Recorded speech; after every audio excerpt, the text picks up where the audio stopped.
Believe in Yourself, podcast 18. We've been discussing believing in yourself.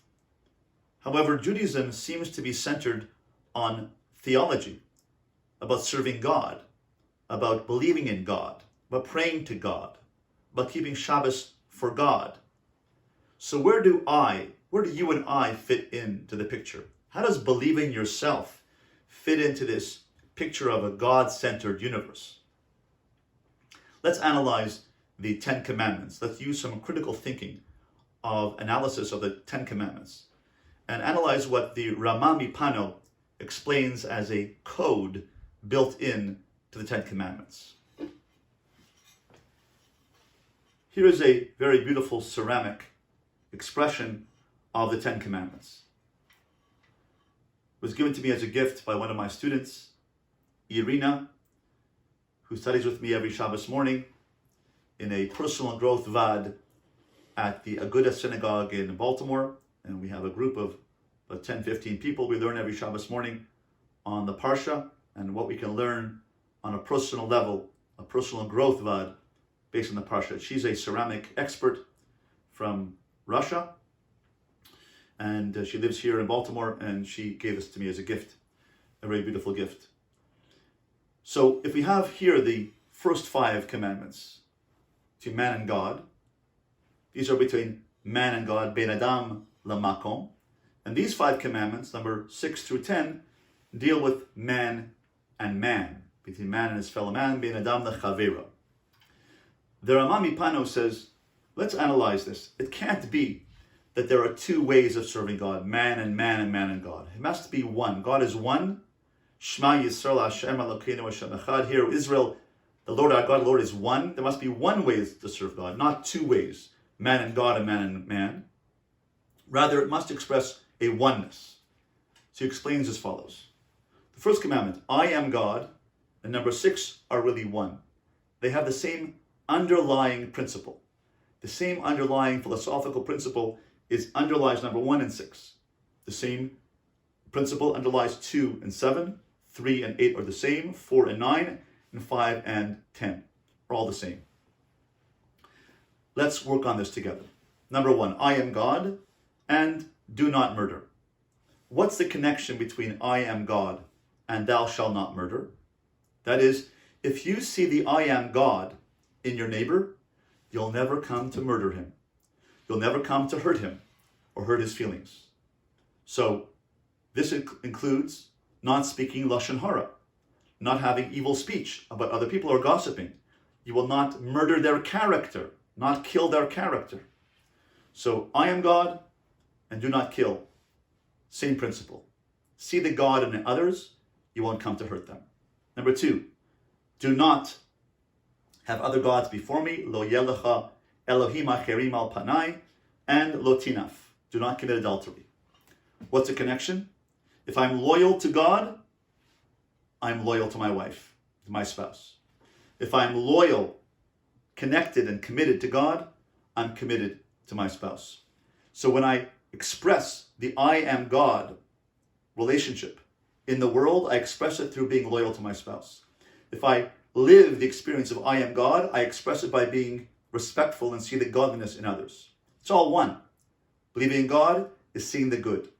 I trust in one God, and I am trustworthy in my relationship. Lo tisa et shem Hashem lashav. Do not take God's name in vain. Do not steal God's name from its appropriate place. And lo tignov, do not kidnap. Lo tignov does not mean do not steal. It means you shall not kidnap.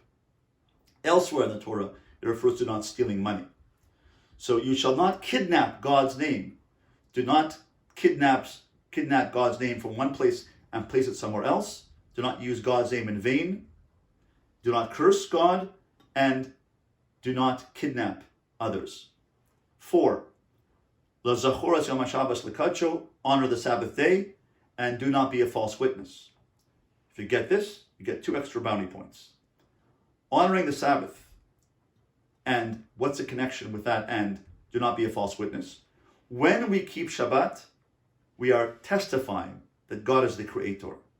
And when we testify correctly in court, then we are expressing the truth of God's creation of the universe by keeping Shabbos, and therefore we testify correctly in court. And that's why in Jewish law, a person who keeps Shabbos is allowed to be a witness in court, because he recognizes that God is the creator and I am not the creator. Then I can be trustworthy to say the truth in court as well. So honoring Shabbos and being a proper witness, a truthful witness in court. And lastly, honoring your parents. Kabed asavicha v'asimecha, and lo sachmod. Do not be jealous about what someone else has. I am respectful of the fact that I have received from my parents exactly what I need. And it's not that I shouldn't be jealous about what someone else has. Rather, since I have what I received from my parents, my DNA, my values, my background, my upbringing from my parents, it's exactly what I need to fulfill my destiny. And therefore, I don't have to be jealous about what someone else has. I can fulfill my destiny with what I have from my parents. Of course, I can develop it. I can get more of it. I can become a better person. I can make more parnasa, more value, more money. But what I have as the basis and background from my parents is exactly what I need to fulfill my destiny, and therefore I don't have to be jealous. I can release myself from the pain of jealousy because I honor my parents' legacy they gave me, and therefore I have what I need. I can develop it. But what my neighbor has is his destiny from his parents. I don't have to have his destiny.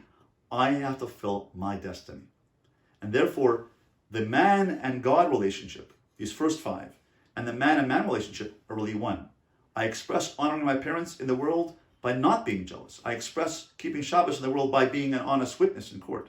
I express God's name and respecting God's name by not kidnapping others and respecting their person. I value God, I respect my relationship with God, and I respect my relationship with my wife. And I see godliness in myself, I see godliness in others, I won't come to hurt them. And therefore, where I fit in, where you fit in, is that the man-God relationship is expressed in the man-man relationship. And the person to express that is you and me. We are the ones who take that man-God relationship and we bring it into the world. Therefore, we are necessary, we are crucial for the world in order for us to be able to express godliness in the world in our interpersonal relationships. And therefore, you can believe in yourself. We must believe in ourselves, be able to be effective purveyors and expressors of God's will in the world. And therefore, the Jewish approach to life is that God believes in us so that we can bring godliness into the world. So believe in yourself, be you, and bring godliness into the world.